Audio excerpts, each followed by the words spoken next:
আল্লাহ তাআলা ইরশাদ করছেন, প্রকৃত ঈমানদার মুমিন তারাই, প্রকৃত মুমিন ঈমানদার তারাই, দাবিদার শুধু নয়, প্রকৃত ঈমানদার তারাই। ইন্নামাল মুমিনুন আল্লাযীনা ইযা যুকিরাল্লাহু ওয়াজিলাত কুলুবুহুম, যাদের কাছে আল্লাহর জিকির করা হলে, তারা নিজেরা আল্লাহর জিকির করলে, আল্লাহর জিকিরের মজলিসে বসলে, তাদেরকে আল্লাহর জিকির স্মরণ করিয়ে দেওয়া হলে, ওয়াজিলাত কুলুবুহুম, তাদের অন্তরটা, দিলটা নরম হয়ে যায়। ওয়া ইযা তুলিয়াত আলাইহিম আয়াতুহু যাদাতহুম ঈমানা, আর যখন তাদের কাছে আয়াতগুলো তেলাওয়াত করা হয়, আল্লাহ তাআলার কিতাবের আয়াতগুলো তেলাওয়াত করে তাদের শোনানো হয়, জানানো হয়, বোঝানো হয়, তারা নিজেরাও শুনে বুঝে পড়ে শেখে, যাদাতহুম ঈমানা, তাদের ঈমানটা বেড়ে যায়, শক্তিশালী হয়ে যায়। ওয়া আলা রাব্বিহিম ইয়াতাওয়াক্কালুন, আর এই ঈমান শক্তিশালী হওয়ার কারণেই তারা তাদের প্রতিপালক রব আল্লাহ তাআলার প্রতি একমাত্র ভরসা করে। সুবহানাল্লাহ। أما بعد فأعوذ بالله من الشيطان الرجيم. بسم الله الرحمن الرحيم. ما كان محمد أبا أحد من رجالكم ولكن رسول الله وخاتم النبيين وكان الله بكل شيء عليما. يا أيها الذين آمنوا اذكروا الله ذكرا كثيرا وسبحوه بكرة وأصيلا. আল্লাহ রাব্বুল আলামিনের দরবারে আমরা শুকরিয়া আদায় করছি, সকলে করি আলহামদুলিল্লাহ। সকলে আমার সাথে পড়ুন সুবহানাল্লাহি ওয়া বিহামদিহি সুবহানাল্লাহিল আযীম, সুবহানাল্লাহি ওয়া বিহামদিহি সুবহানাল্লাহিল আযীম, সুবহানাল্লাহি ওয়া বিহামদিহি সুবহানাল্লাহিল আযীম, সুবহানাল্লাহি ওয়াল হামদুলিল্লাহি ولا إله إلا الله الله أكبر ولا حول ولا قوة إلا بالله العلي العظيم. سبحان الله وبحمده عدد خلقه ورضا نفسه وزنة عرشه ومداد كلماته.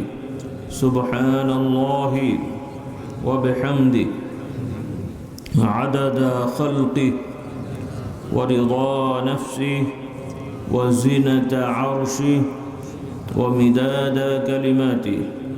سبحان الله وبحمده عدد خلقه ورضا نفسه وزنة عرشه ومداد كلماته. لا إله إلا الله وحده لا شريك له له الملك وله الحمد وهو على كل شيء قدير. اللهم صل على سيدنا ومولانا محمد النبي الأمي وآله وسلم. اللهم صل على محمد وعلى آل محمد كما صليت على إبراهيم وعلى آل إبراهيم إنك حميد مجيد. اللهم بارك على محمد وعلى آل محمد كما باركت على إبراهيم وعلى آل إبراهيم إنك حميد مجيد. সকলে একটু মুহাব্বতের সমস্বরে পড়ি আল্লাহুম্মা সাল্লি আলা সাইয়্যিদিনা মাওলানা মুহাম্মদ ওয়া আলা আলি সাইয়্যিদিনা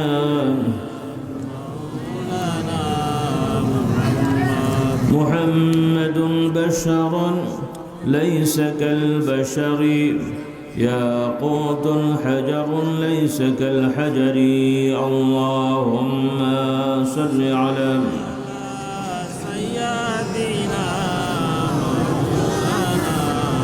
محمد وعلى آل سيدنا مولانا محمد صلى الله عليه وعلى آله وأصحابه وبارك وسلم। দীর্ঘ প্রায় 29 বছর ধরে ধারাবাহিকভাবে বাৎসরিক মাহফিলে ওয়াজ দারজমনে ইসালে সওয়াব তথা ওয়াজ মাহফিল ইসালে সওয়াবের আয়োজন হয়ে আসছে। আল্লাহ রাব্বুল আলামিন আপনাদেরকে সুযোগ করে দিয়েছেন এই মজলিসে বসার। আল্লাহ তাআলার কাছে আমরা ফরিয়াদ করছি এই মাহফিলের ওসিলায় আল্লাহ তাআলা আমাদের জীবনের সকলের গুনাহগুলোকে ক্ষমা করে দেন এবং বাকি জিন্দিগি আমাদের সকলকে ঈমানের উপরে ইসলামের উপরে আল্লাহর নবীর আদর্শের উপরে কায়েম থাকার তৌফিক দেন। বলুন আল্লাহুম্মা আমিন। এবছর নিয়ে সম্ভবত আমার তৃতীয়বার আসা হচ্ছে, 3 বার হলো না? আজকে যারা আছেন গতবার অনেকেই ছিলেন মনে হয়, ছিলেন না? এই বাবু ছিল মনে হয়, তুমি ছিলে? আচ্ছা, মাশাআল্লাহ। আর কে কে ছিলেন বড়দের মধ্যে দেখি তো, কাছাকাছি কারা আছেন? মাশাআল্লাহ, আলহামদুলিল্লাহ, অনেকেই ছিলেন। তো আজকেও আল্লাহ তাআলা আসার সুযোগ করে দিয়েছেন, আলহামদুলিল্লাহ। তো গতবার কি কি বিষয় নিয়ে কথা বলেছিলাম, 2-4টি হেডলাইন কি মনে আছে? জি, যে বিষয়গুলো জাস্ট হেডলাইন, যে এই বিষয় কথা হয়েছিল, কিছুই মনে নাই? যে আচ্ছা, আমি এসেছিলাম এটা মনে আছে? তালি হবে, অসুবিধা নেই, কি বলে? তো যাই হোক, খুব বেশি দীর্ঘ সময় নিয়ে আপনাদের কষ্ট দেবো না, যেহেতু প্রতিবারই আসতে হচ্ছে, অল্প সময় কথা হবে। আল্লাহ তাআলার কাছে সাহায্য চাচ্ছি যে কথাগুলো আমাদের সকলের জন্য দুনিয়া আখিরাতের কল্যাণে আসবে, আল্লাহ তাআলা এমন কিছু বিষয় বলার তৌফিক দেন। বলুন আল্লাহুম্মা আমিন। আর এরও সাথে আপনাদের থেকেও জানতে চাইব, যারা কাছাকাছি আছেন যুবক এবং মুরব্বী, 2-1 জনের একটু আকাঙ্ক্ষা থাকলে বলতে পারেন যে আমরা এই বিষয় নিয়ে একটু কথা শুনতে চাই। আছে কিছু এরকম ফর্দ আপনাদের? কিছু আছে? কোনো ফর্দ নেই যে এই বিষয় আমাদের একটু শোনা দরকার? হ্যাঁ, বাবুদের আছে, বলো দেখি। জি, ঈমান মজবুত করার জন্য। আচ্ছা, মাশাআল্লাহ। আর কি? হ্যাঁ, তুমি কি বলবে? বলবে কিছু? ওটা হাত তুললে যে। যাই হোক, মাশাআল্লাহ, আমাদের একজন বয়োজ্যেষ্ঠ মুরব্বী তিনি বলেছেন, যদিও কথাটা ছোট, কিন্তু এই কথা আলোচনা করতে অনেক সময়ের ব্যাপার এবং মূল একটি বিষয়, বলি আলহামদুলিল্লাহ।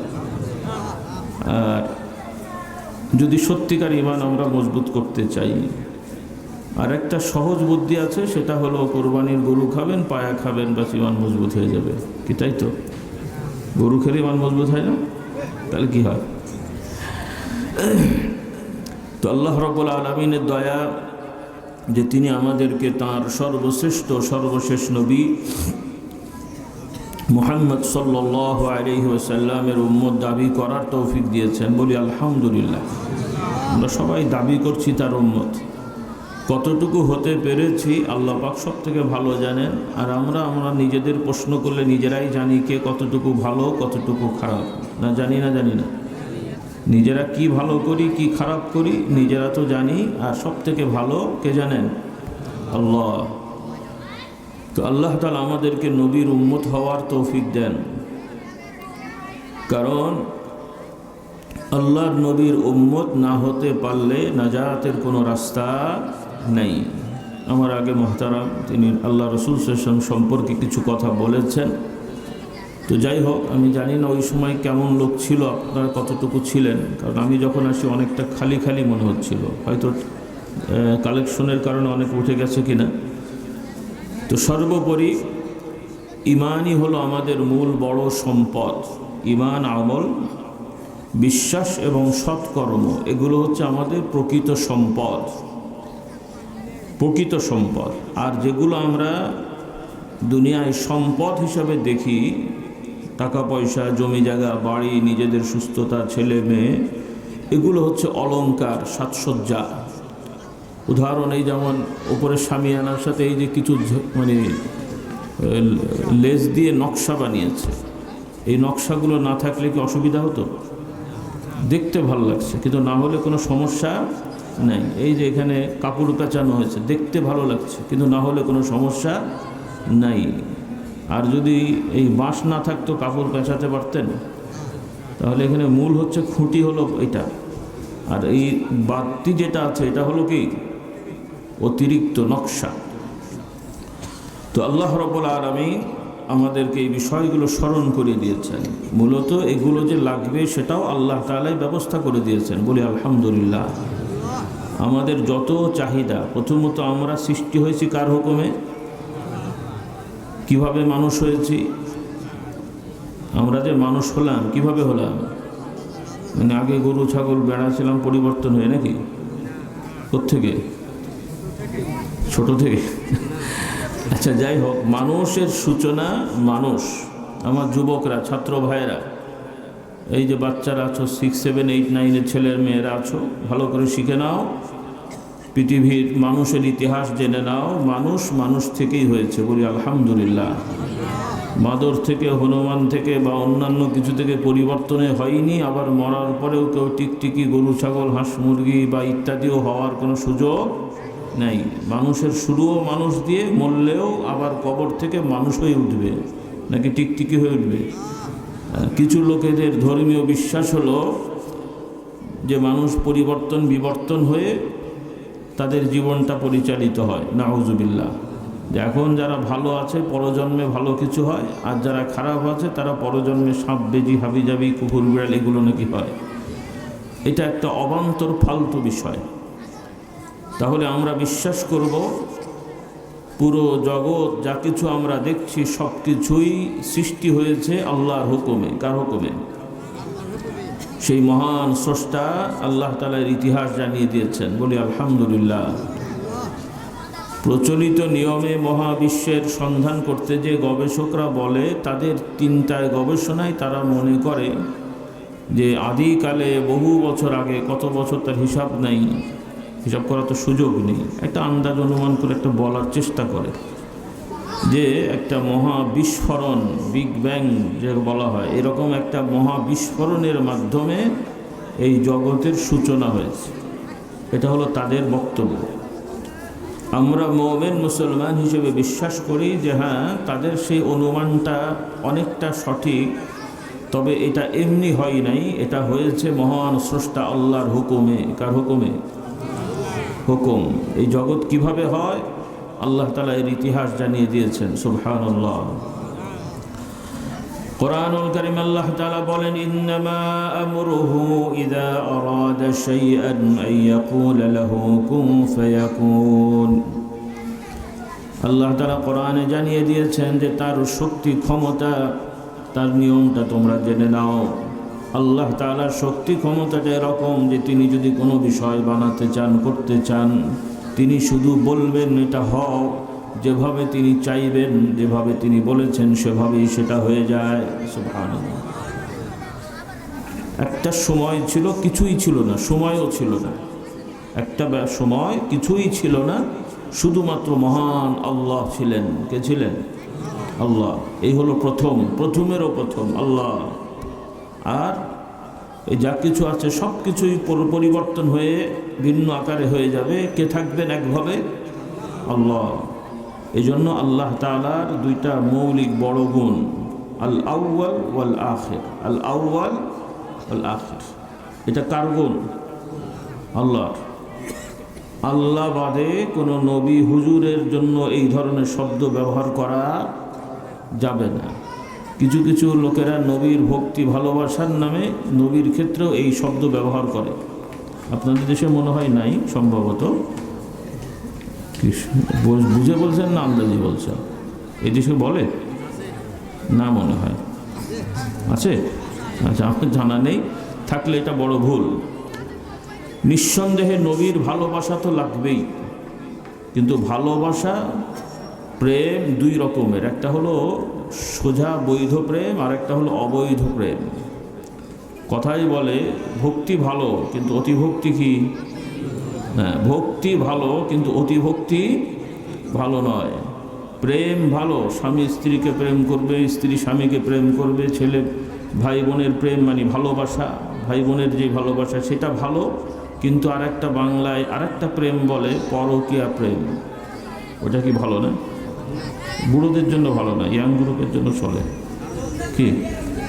চলে? তাহলে প্রেম দু রকমের। তো ওই রকম ভালোবাসা ভালো, আল্লাহ তাআলার ভালোবাসা এটা হলো এক ধরনের, আর আল্লাহর নবীর ভালোবাসা হবে তার মতন করে।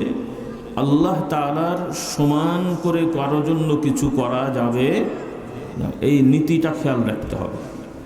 তো কোরআনুল কারীমে আল্লাহ তাআলা নিজের পরিচয় দিয়েছেন, তিনি সর্বপ্রথম বলতে যা বোঝায় প্রথমেরও প্রথম তিনি, শেষও তিনি। হুয়াল আউয়াল ওয়াল আখির ওয়াল যাহির ওয়াল বাতিন। প্রকাশ্যেও সব কিছু তার অধীনে, গোপনের সব কিছুও কার? আল্লাহ তাআলার অধীনে। তাহলে কিছুই ছিল না, তিনি চেয়েছেন, যেভাবে চেয়েছেন হুকুম দেন সেভাবে সেটা হয়ে যায়। বলুন সুবহানাল্লাহ। এভাবে তিনি হুকুম দিয়েছেন, চাঁদ সূর্য গ্রহ উপগ্রহ পৃথিবী সহ অন্যান্য যা আছে দেখি না দেখি এগুলো সবই এভাবে হয়েছে। সুবহানাল্লাহ ওয়া বিহামদিহি। এখন আল্লাহ রাব্বুল আলামিন ফেরেশতাদেরও বানিয়েছিলেন। এরপরে আল্লাহ তাআলা ফেরেশতাদেরকে জানালেন আমি মানুষ বানাবো। কি বানাবো?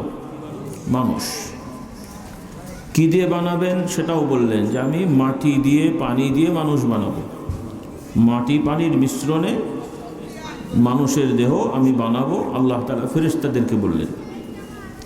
কোরআনে এই বর্ণনাগুলো এসেছে, এগুলো আমাদের জানা দরকার। এগুলো ভালো করে জানলে, যেটা আমাদের মুহতারাম বলছিলেন যে ঈমান কিভাবে শক্তিশালী হয় বাড়ে, এটার জন্য আমরা বলছি। কারণ যত বেশি আমরা কোরআন চর্চা করব তত বেশি আমাদের ঈমান শক্তিশালী হবে। সুবহানাল্লাহ। চর্চা করতে হবে, শুধু তেলাওয়াত করলে হবে না আপনাদের মতন। কারণ আপনারা অনারব মানুষ, তেলাওয়াত যারা পারেন, কিছু লোক তো পারে না, ভুলভাল পড়ে, আর যারা শুদ্ধ করে পারে, পড়লে কিছু বুঝতে পারে না, পারে। এই যে এখানে যারা খুব ভালো পড়তে পারেন, আপনাদের আমি পরীক্ষা করলে দেখবেন, আমি বড় কিছু তা নয়, এটা বাস্তব, এটা দোষ না, আপনারা পারবেন না, বুঝতে পারেন না। আপনারা কেন, এই যে আশপাশের মাদ্রাসাগুলো আছে, টাইটেল পাস 10টা ধরে নিয়ে আসেন, কামেল পাস 10, দাওরা পাস 10টা নিয়ে আসেন, আমি কোরআন শরীফ খুলে দিই, দেখবেন অধিকাংশই ফেল করবে। তেলাওয়াত করতে পারলেও ভাব অর্থ বলতে পারবে না, কারণ ওইভাবে তাদেরকে শেখানো হয় না। তাহলে এই চর্চা দিয়ে, তেলাওয়াত দিয়ে সব হবে ইনশাআল্লাহ। আমরা বিশ্বাস করব কি হবে? কোরআন তেলাওয়াত করলে সব হবে। এটা একটু ভালো করে বুঝে নেন। আসলে শুরু করলে অনেক কথা মাথায় আসে, এখন কোনটা বলবো না, তখন আর একটা টেনশনে থাকি। কথা বলে, বাংলা একটা কথা আছে যে সারা গায়ে ক্ষত ওষুধ দেবো কত, মানে দু এক জায়গায় কেটে গেলে একটু আঙুল দিয়ে মলম লাগানো যায়, পুরো গায়েই থেতলে গেছে, ও আঙুল দিয়ে আর মলম দেওয়ার মতন অবস্থা নেই। গণমালিশ, বুঝলেন? গণমালিশ, সব দিকে গণ্ডগোল। একদল কোরআন পড়ে না, আর একদল কোরআন পড়ার নামে বাড়াবাড়ি কথা বলে, নানান দিকে ঝামেলা। আল্লাহ তাআলা আমাদের হেদায়েত দান করুন। কারণ কোরআন দিয়েই সব কিছু, কোরআন দিয়েই সর্বশেষ আল্লাহ তাআলা ইসলাম সব পৃথিবীব্যাপী প্রচারের ব্যবস্থা করে দিয়েছেন। বলি আলহামদুলিল্লাহ। এই জন্য কোরআন চর্চা করতে হবে। সেই চর্চাটা কিভাবে হবে সংক্ষেপে একটু আমি জানিয়ে দিই। আল্লাহ রাব্বুল আলামিন ঈমানদারদের বর্ণনা দিয়ে বলেন, ইন্নামাল মুমিনুনা আল্লাযীনা ইযা যুকিরাল্লাহু ওয়াজিলাত কুলুবুহুম ওয়া ইযা তুলিয়াত আলাইহিম আয়াতুহু যাদাতুহুম ঈমানান ওয়া আলা রাব্বিহিম ইয়াতাওয়াক্কালুন। আল্লাহ তাআলা ইরশাদ করছেন, প্রকৃত ঈমানদার মুমিন তারাই, প্রকৃত মুমিন ঈমানদার তারাই, দাবিদার শুধু নয়, প্রকৃত ঈমানদার তারাই। ইন্নামাল মুমিনুন, আল্লাযীনা ইযা যুকিরাল্লাহু ওয়াজিলাত কুলুবুহুম, যাদের কাছে আল্লাহর জিকির করা হলে তারা নিজেরা আল্লাহর জিকির করলে, আল্লাহর জিকিরের মজলিসে বসলে তাদেরকে আল্লাহর জিকির স্মরণ করিয়ে দেওয়া হলে ওয়াজিলাত কুলুবুহুম, তাদের অন্তরটা, দিলটা নরম হয়ে যায়, অন্তরে আখিরাতমুখী অবস্থান তৈরি হয়, দুনিয়ার লোভ লালসা কমতে থাকে, অন্তরটা নরম হয়। ওয়াজিলাত কুলুবুহুম وَإِذَا تُلِيَتْ عَلَيْهِمْ آيَاتُهُ زَادَتْهُمْ إِيمَانًا, আর যখন তাদের কাছে আয়াতগুলো তেলাওয়াত করা হয়, আল্লাহ তাআলার কিতাবের আয়াতগুলো তেলাওয়াত করে তাদের শোনানো হয়, জানানো হয়, বোঝানো হয়, তারা নিজেরাও শুনে বুঝে পড়ে শেখে, زَادَتْهُمْ إِيمَانًا, তাদের ঈমানটা বেড়ে যায়, শক্তিশালী হয়ে যায়। وَعَلَى رَبِّهِمْ يَتَوَكَّلُونَ, আর এই ঈমান শক্তিশালী হওয়ার কারণেই তারা তাদের প্রতিপালক রব আল্লাহ তাআলার প্রতি একমাত্র ভরসা করে। সুবহানাল্লাহ। তাহলে আমাদের রবের প্রতি ভরসা, তাওয়াক্কুল যথাযথভাবে হবে কখন? যখন আমরা আল্লাহর জিকির ফিকিরে থাকব, কোরআন নিয়ে ব্যস্ত থাকব। এখন মুশকিল হলো যে আমরা জিকির করেও অনুভূতি পাই না, কোরআন পড়েও অনুভূতি পাই না, কারণ কি বলি নিজেরাই জানি না, কি বলি নিজেরাই জানি না। এই যে আমরা ওয়াজ নসিহত করতে মাঝে মাঝে, এখন কমেছে, একটু আগেও বলা হতো উর্দু ফার্সি, এই মাঝে মাঝে দরুদ পড়ার সময় বা বিভিন্ন শের পড়া হয় না, উর্দু ফার্সিতে গজল আর কি, সুন্দর করে বলে, শুনতে ভালো লাগে। তো শুনতে ভালো লাগে, কিন্তু আপনারা বুঝতে পারেন কথাগুলো, বুঝতে পারেন উর্দু ফার্সি শের। ওইভাবে এখন আমি যদি আরবি ভাষায় সুন্দর করে, আরবি ভাষায় সুর দিয়ে যদি আপনাদের 14 গোষ্ঠী তুলে গালাগালি করি, বুঝতে পারবেন? আপনারা মুগ্ধ হয়ে সুবহানাল্লাহ পড়বেন, গাল শুনেও সুবহানাল্লাহ পড়বেন। আর ওই কথাটাই যদি বাংলায় আপনাদের গালাগালি করি, এখন চুপচাপ হুজুরের কথা শুনছেন, আর হুজুর যদি গালাগালি করে তখন চুপচাপ থাকবে? বুড়ো দুই একটা থাকতে পারে, আচ্ছা যাই হোক হুজুর মানুষ বলছে, কিন্তু যুবকগুলো হাত গোটাবে যে হুজুর হলো কিন্তু গালি দাল করলো কেন? তাহলে এফেক্ট হচ্ছে না? নাই? কথার প্রভাব আছে না নেই?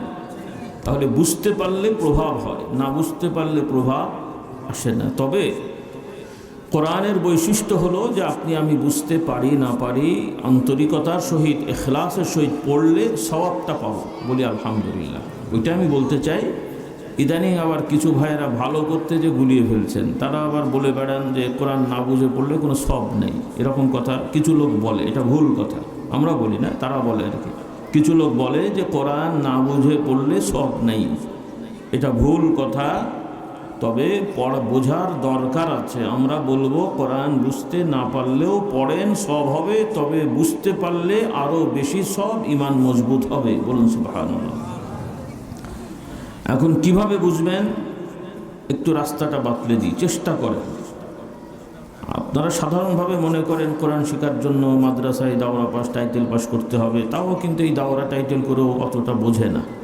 ওই ক্লাসে পড়া হয়, পরীক্ষা দেয়, এই পর্যন্তই, চর্চা খুব একটা নেই। এটা খুব আফসোস আমাদের। আল্লাহ তাআলা আমাদের হেদায়েত দিন। আমরা কোরআনের আলো বলে গলা ফাটাই ঠিকই, কিন্তু বাস্তবে নিজেদের মধ্যে কোরআনের আলো জ্বালাই না। এটা একটা বড় আমাদের সমস্যা। আমরা গলার জোরে, গায়ের জোরে অনেক কিছু বলি করি, কিন্তু প্র্যাকটিক্যালি কোরআন আমাদের চর্চা নাই। আল্লাহ তাআলা আমাদেরকে চর্চা করার তৌফিক দান করুন। সেজন্য যারা উলামা ইকরাম বা মাদ্রাসার ছাত্র ভাইরা আছো, আপনাদের আমি পরামর্শ দিই, শিক্ষকবৃন্দ যারা আছেন, আপনারা কোরআনকে ভালোভাবে চর্চা করেন। যারা হাফেজে কোরআন হয়েছেন তারা মাদ্রাসায় পড়ার সময় কোরআনের শব্দ অর্থগুলো মুখস্থ করবেন এবং কোরআনের তাফসিরের কিতাবগুলো নিয়মিত পড়বেন, চর্চা করবেন। আল্লাহ তাআলা তৌফিক দান করুন। যারা হাফেজ নন, আপনারাও মাদ্রাসায় যারা পড়ছেন, পুরো কোরআন হাফেজ না, তবে শব্দ অর্থ মুখস্থ করবেন। এরপরে তাফসির পড়লে অনেক সহজে বোঝার সুযোগ হবে। আল্লাহ তাআলা আমাদেরকে তৌফিক দান করুন। এখন আমরা যারা স্কুল কলেজের ছাত্রছাত্রী বা সাধারণ মানুষরা আছেন, আপনারা কি করবেন? রাস্তা আছে, বলি আলহামদুলিল্লাহ।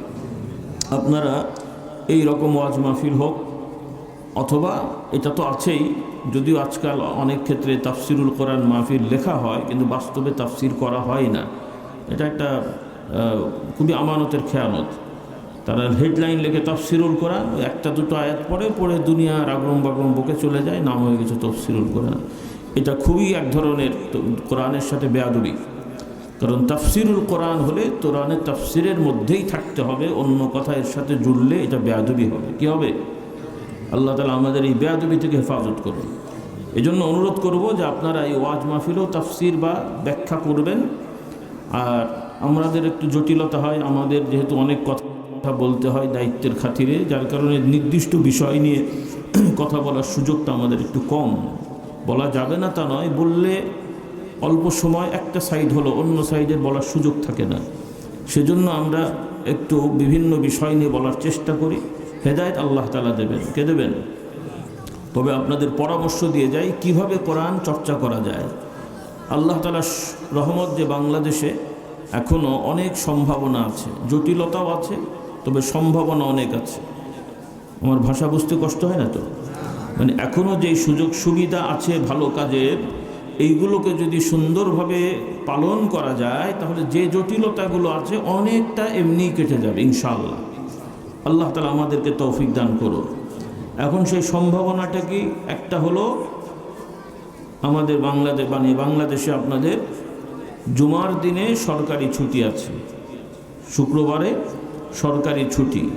আর জুমার দিনে জুমার আগে বাংলা আলোচনার একটা রেওয়াজ চালু হয়ে গেছে, আছে না আপনাদের দেশে? হ্যাঁ, তাহলে এই যে সময়টা, একদিকে আমাদের ছুটি আর একদিকে মসজিদ কেন্দ্রিক বাংলা আলোচনার একটা ব্যবস্থাপনা আছে, এটাকে কাজে লাগানোর চেষ্টা করা। কোরআন কেন্দ্রিক প্রতি জুমায় ইমাম খতিব সাহেবদেরকে আপনারা অনুরোধ করবেন, আর যারা ইমাম খতিব আছেন আপনারা উদ্যোগ নেবেন যে প্রতি জুমায় ধারাবাহিকভাবে কোরআনের 2, 3, 4, 5 আয়াতের অবস্থা অনুযায়ী তেলাওয়াত করে অর্থটা বলে দেবেন, আর ওই আয়াতের যে শিক্ষা, ব্যাখ্যা, বিশ্লেষণ তাফসিরের মধ্যে আছে এটা বলে দেবেন। এভাবে আধা ঘন্টা 35 মিনিট কোরআনের জন্য বরাদ্দ থাকবে। এভাবে চললে কি হবে? কারণ কোরআনে কোনো জিনিসই অপ্রয়োজনীয় আছে, প্রয়োজন নাই এরকম আছে? কোরআনের প্রত্যেকটা আয়াতেই কিছু না কিছু আমাদের শিক্ষা, দীক্ষা, দিক নির্দেশনা, ঈমান, আকীদা, হালাল হারাম আছেই। তাহলে প্রতি জুমায় যখন এগুলো নিয়মিত চর্চা হবে আপনারা শুনতে থাকবেন।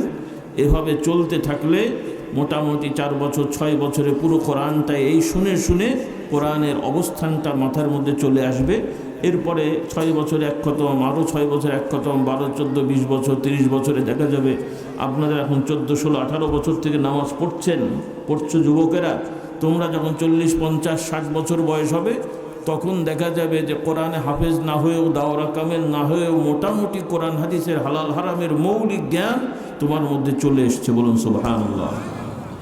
আর শুধু জ্ঞান তো না, এখানে প্র্যাকটিক্যাল আমল লাগবে। সেটা কি? যখনই আপনি জুমার দিন শুনলেন আল্লাহ রাব্বুল আলামিন এই আয়াতে এই হুকুমটা দিয়েছেন, এটা ফরজ হুকুম, যার জন্য যেটা ফরজ আপনি বুঝবেন তাৎক্ষণিকভাবে নিয়ত করবেন, আল্লাহর দরবারে সাহায্য চাইবেন যে রব্বুল আলামিন এই ফরজটা আমার যেন আর ছুটে না যায়। যখন যেটা জানবেন এটা হারাম, তাৎক্ষণিকভাবে সিদ্ধান্ত নেবেন রব্বুল আলামিন এই হারাম কাজে আমি আর জড়াবো না, আপনি সাহায্য করুন। এভাবে হালাল হারাম বেঁচে চলা এবং ফরজ ওয়াজিব পালন করার যদি রেওয়াজ হয়ে যায়, আপনি হবেন একজন শক্তিশালী প্রকৃত মুমিন, যার জন্য আল্লাহ তাআলার মৃত্যুর সময় রহমতের ফেরেশতারা তাদেরকে সুসম্বর্ধনা দিয়ে জান্নাতের বিছানা কবরে বিছিয়ে দেবেন।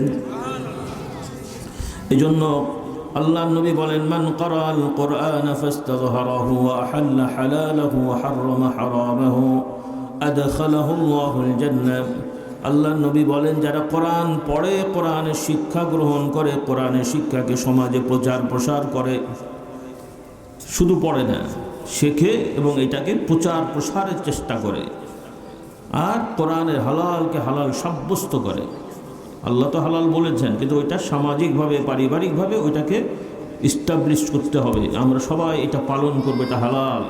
যেটা হারাম আমাদের সমাজে এটা হারামভাবেই থাকতে হবে, এটাকে কোনো রকমের সুযোগ দেওয়া যাবে না। এইভাবে চলতে থাকলে আল্লাহ নবী বলছেন আল্লাহ তাআলা তাদের জন্য জান্নাত দান করবেন। বিষয় খুব সহজ। আল্লাহ নবী সাহাবারা আমাদের মতন গতানুগতি মুফতি সাহেব, দাওরা পাস, কামেল পাস ইত্যাদি ইত্যাদি এই ধরনের সিস্টেম তখন দরকারও হয়নি, ছিল না। তবে সেই মানুষগুলো অনেকে সাহাবাদের অনেকের অক্ষর জ্ঞানও ছিল না, মানে রিডিং পড়াও জানতেন না, এরকম সাহাবারাও ছিল, অথচ তারা জান্নাতের সুসংবাদ দুনিয়ায় থাকতেই পেয়ে গেছেন। যেই মানুষগুলো একসময় মদ খাওয়া সাধারণ জিনিস ছিল, এখন যেমন আমাদের সমাজে অনেক মুসলমানের সন্তানরা আছে নিয়মিত বিড়ি খায়, সকালবেলা ওজিফাই হলো বিড়ি। আপনাদের দেশে নেই মনে হয়, প্রথম ওজিফাই তো না, ঘুম থেকে উঠেই প্রথম ওজিফা একটা টানতে হয়, তা না হলে মুড ঠিক হয় না নাকি? আর বলেন না হুজুর খেয়ে দেখেছেন নাকি, বললেন কেমন করে, মানে ওদের কথা আর কি। মোটামুটি অধিকাংশ মানুষ জানেন এটা খারাপ, যে খায় সেও জানে খারাপ, কিন্তু সমাজে চলছে না। তো আরব দেশে মদটা এর থেকেও সাধারণ ছিল, বিড়ি খেলেও বিড়িখোরও জানে এটা একটু খারাপ জিনিস, তার উপর অবদ অভ্যাস খায়। কিন্তু আরব দেশে মদটা কেউ বলতো না এটা খারাপ জিনিস, এটা একটা ভালো মানে মজার জিনিস খায় আর কি, নাউজুবিল্লাহ। এইভাবে তাদের মদের প্রচলন ছিল। এরপরে জেনা বা বিচারের যে কত রকমের রূপ ছিল নাউজুবিল্লাহ, ওগুলো আর এখানে বলার দরকার নেই। এমনি যে অবস্থা, আবার বলে সেই বাঙালির কথা আছে, পাগলকে সাঁকু লড়ানোর কথা বলা হয় নাকি, আবার সে বলার দরকার নেই, নাউজুবিল্লাহ। তাহলে আল্লাহ নবীর সাহাবীদের অনেকেই একটা সময় মদ খেয়েছেন, নাউজুবিল্লাহ। সামাজিক প্রেক্ষাপট অনুযায়ী জেনা ব্যভিচারও সাধারণ ছিল, ওগুলোও জড়িয়ে গেছিলেন। কিন্তু আল্লাহর নবীর দাওয়াতে পেয়ে তারা ঈমান আনার পর থেকে সব পাল্টে গেছে। যারা এক সময় মদ ছাড়া চলে নাই, এখন মদের নামও শুনে নাই, সুবহানাল্লাহ বলেন। যারা এক সময় জেনা ব্যভিচার সাধারণ ছিল, এখন অন্য নারীর দিকে ফিরেও তাকায় না, বলুন সুবহানাল্লাহ। কিভাবে হলো? কোরআনের প্র্যাকটিক্যাল আমল, নবী যখন যা বলেছেন তাই করেছেন। আমরা ওই রাস্তায় যেতে হবে, রাজি আছি ইনশাআল্লাহ। তাহলে আমরা সফল হতে পারবো, দুনিয়াতেও সফল হতে পারবো, আখিরাতেও। শুধু আখিরাত বলে কথা না, ইসলামের প্রত্যেকটা বিধান পালনের মধ্যে দুনিয়ার কল্যাণও আছে, আখিরাতের কল্যাণ তো আছেই। নাকি ইসলামের কিছু বিধান মানলে দুনিয়ায় ক্ষতি হয়? আপনার দেশে হয় মনে হয়? দু একটা দেখাতে পারবেন? আচ্ছা, এবছর তো হলো না, যদি আল্লাহ হায়াতে রাখেন বা হুজুর তো দাওয়াত দেন, যদি সুযোগ থাকে আর কি আগামীবার আসার, এই এক বছর সময় দিলাম যে লিস্ট করবে, যুবকরা লিস্ট করবে যে ইসলামের এই এই নিয়ম মানলে যে মানে তার ক্ষতি হয় বা সমাজের ক্ষতি হয়। দেখাতে পারবেন? আশা করি পারবেন না, যদি বুঝে থাকেন ইসলাম। কারণ ইসলামের কোনো আইন ক্ষতি হবে কিভাবে? ইসলামের আইনটাই তো উপকারের জন্যে, বলুন সুবহানাল্লাহ। ইসলামের কোনো আইন দিয়ে মানুষকে বিপদে ফেলা হয় নাই, বরং বিপদগ্রস্ত মানুষদেরকে বিপদ থেকে উদ্ধারের রাস্তা বদলে দেওয়া হয়েছে। সুবহানাল্লাহ বললেন না? এখন প্রশ্ন হলো, বিপদ থেকে তো উঠবেন যদি এটা মানেন, না মানলে বিপদ থেকে উঠবেন কি করে?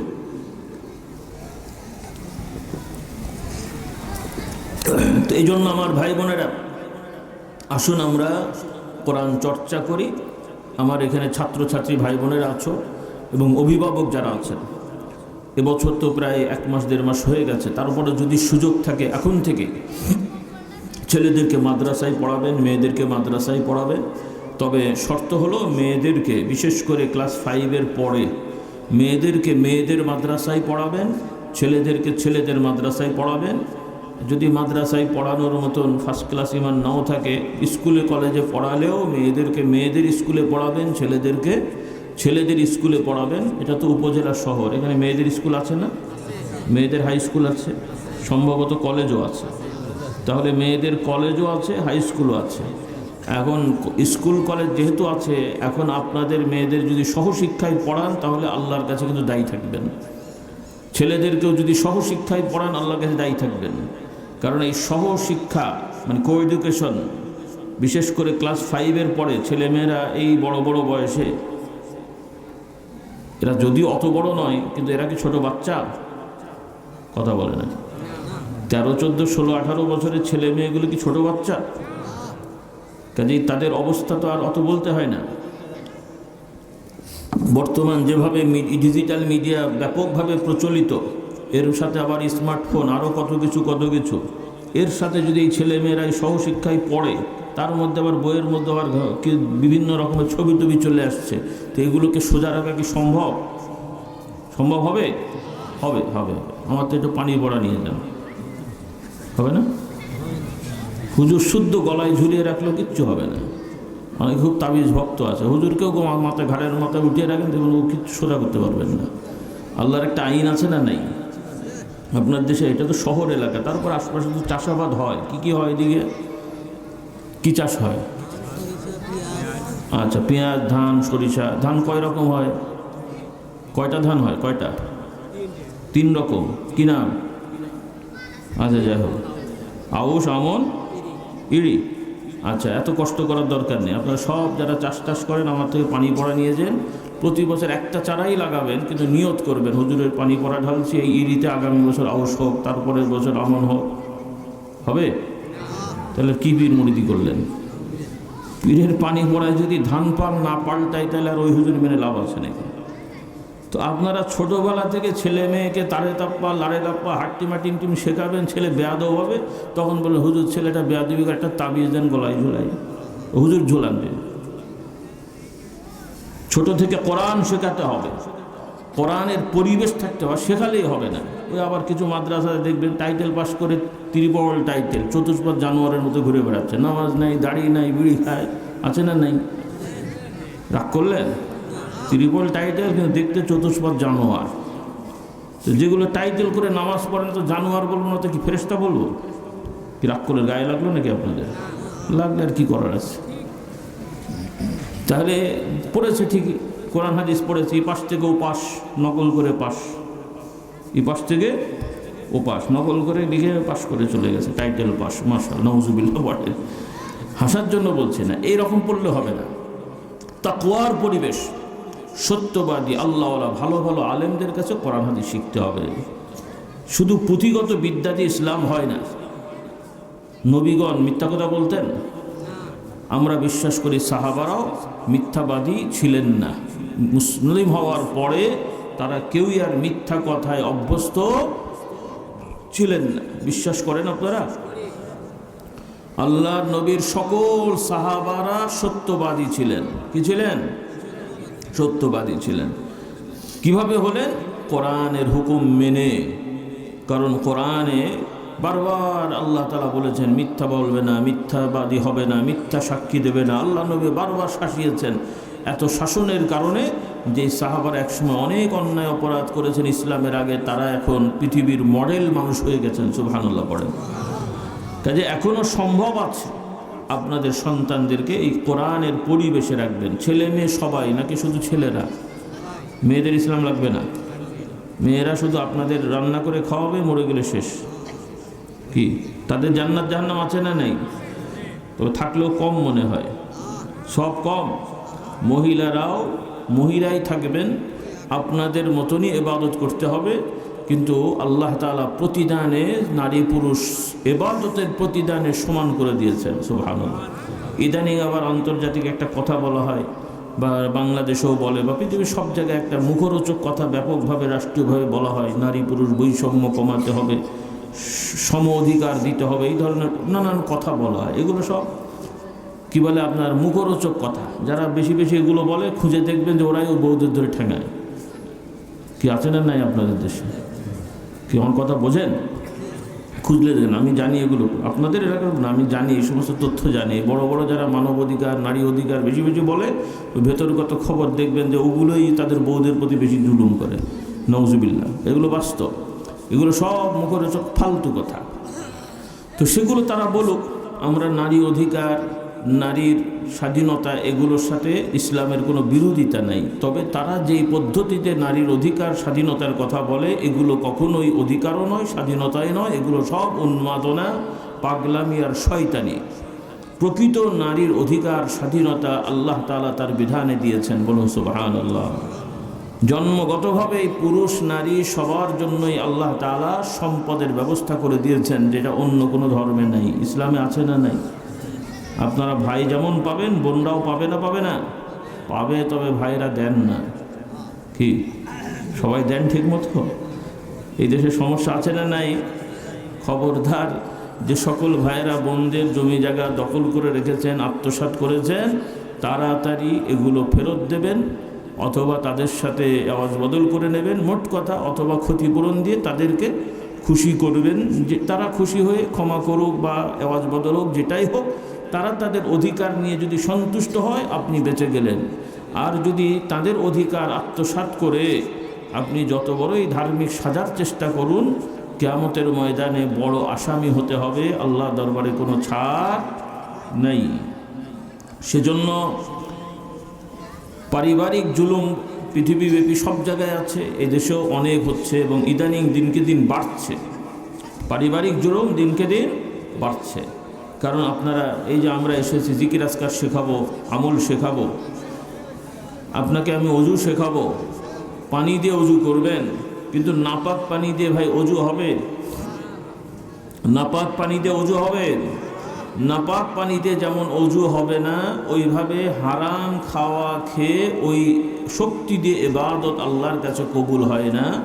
আর সেই হারাম শুধু কুকুর বিড়াল শুয়োর নয়, শুয়োরও যেমন হারাম, সুদও কি? আপনাদের দেশে বর্তমানে বাংলাদেশ সহ পৃথিবী সব জায়গায় গরু খাসির দাম একটু বেড়ে গেছে। তো যেহেতু গরু খাসির দাম বেড়ে গেছে, বিশেষ বিবেচনায় একটু কুকুর শুয়োর খাওয়া যেতে পারে, নাকি বলেন?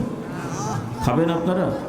কম দামে দিলে, ফ্রি দিলে আপনারা খাবেন না, কিন্তু কিছু মার্কা মারা দল টল আছে, ওরা খাবে মনে হয়। খাবে? ওই দলের নেতাকে যদি দেন, যারা সেকুলার দল করে, ধর্ম নিরপেক্ষ, যে ভাই আপনি তো ধর্মকর্ম মানেন না, তো একটু শুয়োর খান, ও খাবে না, আর উল্টো পাটা দেবে আপনাকে। দেবে না? দুই চারটে বলে কি আমি শুয়োর খাবো, আমি মুসলমানের বাচ্চা না? ও তখন শুয়োর খাওয়ার সময় তুমি মুসলমানের বাচ্চা, সুদ খাওয়ার সময় কি বলা বলে না? কি রাগ করলেন? শুয়োরকে হারাম করেছে, শুয়োরও হারাম, সুদও হারাম, ঘুষও হারাম। শুয়োর, সুদ, ঘুষ যেমন হারাম, ওই রকম ওয়ারিসদেরকে ঠকানো, ভাই হোক, বোন হোক, পাড়া প্রতিবেশীর অংশ হোক, যারই জমি অল্প হলেও যদি সেটাকে জোর জবরদস্তি করে দখল করে ভোগ করেন, ওই যে পরিমাণ খাবারটা আপনার আমার মধ্যে হারাম ঢুকলো, আমার হালাল আছে তার সাথে আবার হারাম ঢুকলেও, তাহলে আমার ইবাদতটা ঝুঁকির মধ্যে চলে গেল, আল্লাহ দরবারে ইবাদত কবুল হয় না। বলুন নাউযুবিল্লাহ। সেজন্য আমার ভাইদের বলতে চাই, চাকরিজীবী, ব্যবসায়ী, যে যে পেশায় আছেন, আমাদের খাবার যেন হালাল হয়, এটা আমরা মেহনত করব। আল্লাহ তৌফিক দান করুন। সবাই চেষ্টা করেন, কিন্তু এর মধ্যে একটা ভুল আছে। অনেক সময় অনেক ভালো মানুষও বেখেয়ালে হারাম খায়। চাকরিজীবী, স্কুলের টিচার, মাদ্রাসার টিচার, কলেজ ইউনিভার্সিটির টিচার, কর্মকর্তা কিভাবে হারাম খায়? যথাযথ ডিউটি পালন করে না, ফাঁকি দেয়। প্রাইমারি স্কুলের টিচার ফাঁকি দেয়, আপনার দেশে নেই? তাহলে স্কুলের শিক্ষক ফাঁকি দিল, এটা কি হবে?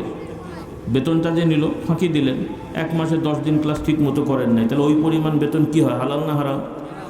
মানে স্কুলের শিক্ষক ফাঁকি দিলে হারাম হয়, আর মাদ্রাসার হুজুর হারাম, এটা হাদিয়া, ওটা কি? আর সরকারি মাদ্রাসা হলে হারাম, আর কওমি যেগুলো মাদ্রাসা আছে, হুজুর হয় পাগড়ি টাগড়ি জব্বা পরে ঘুরে বেড়ায়, ওগুলো মনে হালাল নাকি? ওখানে ওই হারাম ঢুকে বসে আছে। হুজুরের ক্লাস হলো সকাল 7টায়, উনি একদম জব্বা জব্বা পাগড়ি আতর মেখে 9টার সময় এসছে, 2 ঘন্টা পড়ায়নি। ওইটা কি হয়েছে? একটু তাকওয়া শেখেন। শুধু ওই জব্বা জব্বার আতর লাগালে, সুরমা লাগালেই মনে করেন না যে ফেরেশতারা মাথায় করে জান্নাত নিয়ে যাবে। আমানত ঠিক রাখতে হবে। যার যেটা অঙ্গীকার, কন্ডিশন, চুক্তি, সেটাকে বাস্তবায়ন করতে হবে। যেটা পারবেন না, কর্তৃপক্ষ থেকে অনুমতি নেবেন। কিন্তু ধোঁকা দেওয়া, এটা কখনো মুমিনের কাজ হতে পারে না। আজকে এই সমাজের দুর্দশা কেন? যে যারা আমরা ধর্মের কথা বলি, আমরাই ধর্ম মানি না, ইসলাম মানি না। হ্যাঁ, মাদ্রাসায় ফাঁকি দেন ক্লাসে, এরপরে কে বলে নাস্তা খান, সরকার মানে মাদ্রাসার ফান্ডে নাস্তা বা খরচ হয়, 500, 1000, 2000 টাকা খরচ হয়, এরপরে ভাউচার করা হয় বেশি বেশি করে, বাকি টাকা আত্মসাৎ করা হয়। এরাই আবার দেখবেন স্লোগান হবে, মিছিল হবে, মিটিং হবে, রাস্তায় যে গলার জোর যে চেঁচাবে, কোরআনের আলো ঘরে ঘরে জ্বালো। আমি বলি ভাই, টাকাগুলো কোথায় গেল?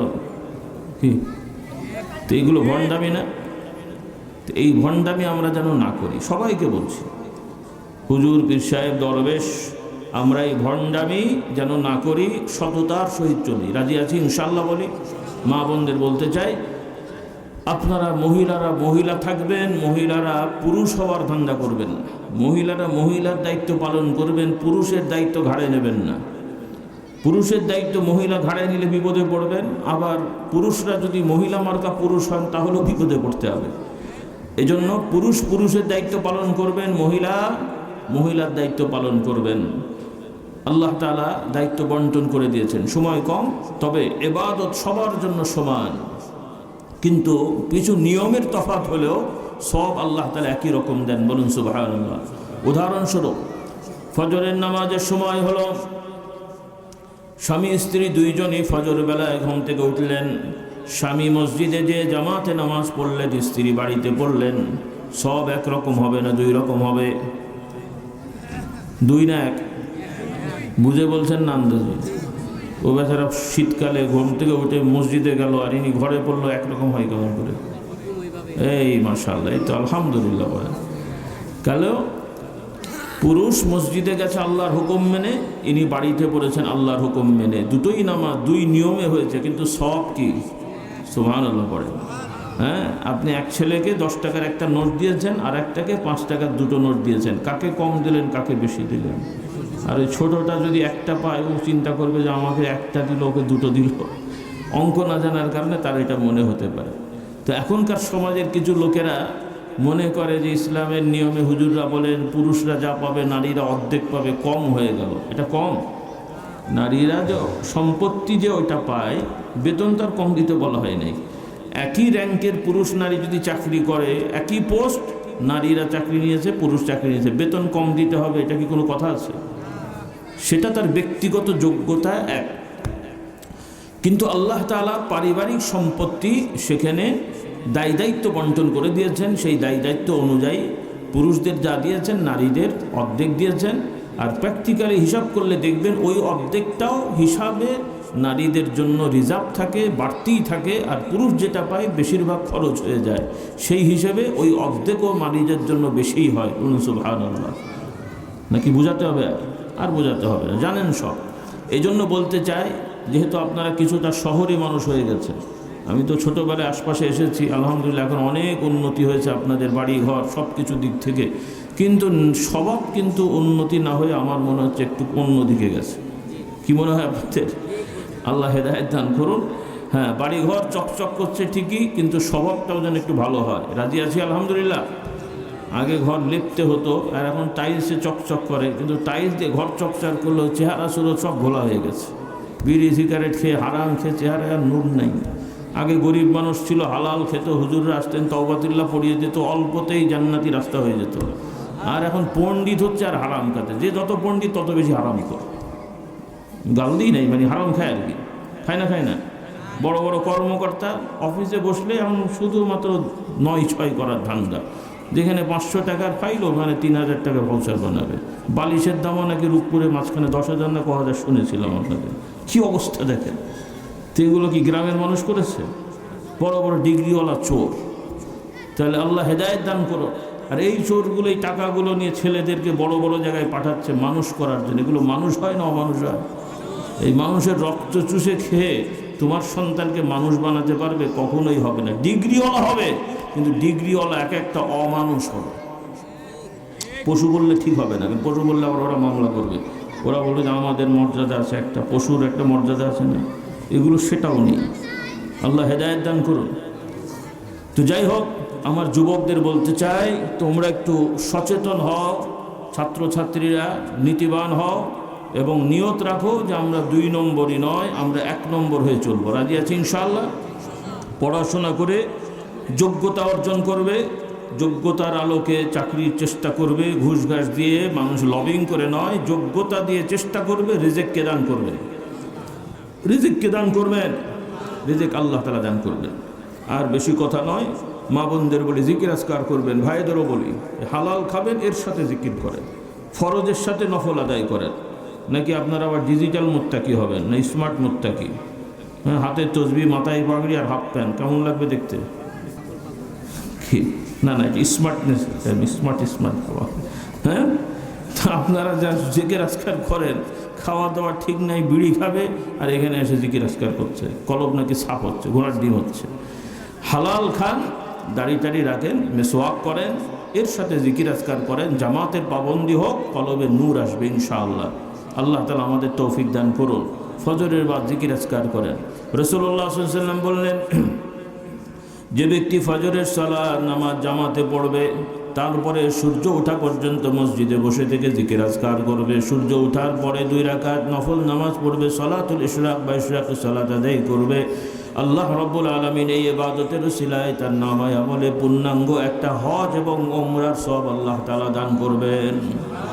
পুরুষরা মসজিদে যান, নারীরা বাসায় পড়েন, মহিলারাও একই সওয়াব পাবেন। ফজর পড়ে আপনার জিকির আজকার করেন, যেই সময় নামাজ নাই তাও জিকির করেন। কিছু সময় মা বোনদের নামাজ রোজা বন্ধ থাকে, সেই সময়ও জিকির করা যায়। তাসবিহ তাহলিল পড়া, ইস্তেগফার পড়া, এগুলো পড়া যাবে। দরুদ শরীফ পড়া, এগুলো পড়া যাবে এবং পড়া ভালো, দরকার। অনেকে মনে করে কিছুই করা যায় না, এটা ভুল। সরাসরি কোরআন খুলে পড়া নিষেধ, সেখানেও মাসলা আছে। যারা হাফেজা কোরআন মহিলা, চর্চা ভুল হয়ে যেতে পারে, সেক্ষেত্রেও হাতে মোজা পড়ে বা আরেকজন খুলে দিলে এমনি পড়তে পারবে, নিয়ম আছে শরীয়তে। তো সেগুলো আপনারা মাসলা শিখে নেবেন। আল্লাহ তাআলা আমাদের তৌফিক দেন। মূল কথা, আমরা কোরআন নিয়ে থাকবো, রাজি আছি।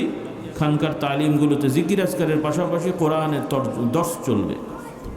আল্লাহর নবী কোরআন দিয়ে সাহাবাদের সোজা করেছেন, কিন্তু আফসোস যে আমরা কোরআনের চর্চা খুব কম মানুষই করি। সহি শুদ্ধ করে তেলাওয়াত করবেন, সূরা ফাতিহা সহ 10, 12টা, 11টা সূরা ভালো করে তেলাওয়াত করে নেব, রাজি আছি ইনশাআল্লাহ।